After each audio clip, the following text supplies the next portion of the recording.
Hi అండి. బయట వాతావరణం చల్లగా ఉన్నప్పుడు మిర్చి బండి దగ్గర కంపల్సరీ వెళ్ళిపోతారు కదా అందరూ. అలా వెళ్ళకుండా మనమే ఇంట్లో తయారు చేసేసుకుందామా? బయట 30 రూపాయలు పెడితే 4 బజ్జీలు వస్తాయి. మనమే అదైతే 20 బజ్జీలు తయారు చేసుకోవచ్చు.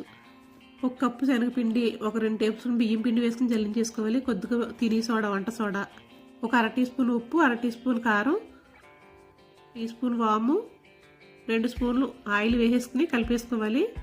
తర్వాత మిర్చి బజ్జీ అని దొరుకుతాయి మనకి. ఇవి కారం ఉండవు, గింజలు తీసేసుకోవాలి సకాన్ని కట్టేసుకుని.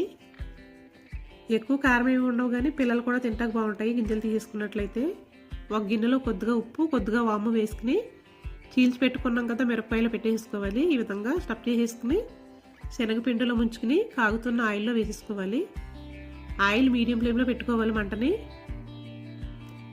2 వైపులా ఈవెన్గా వేయించేసుకోవాలి.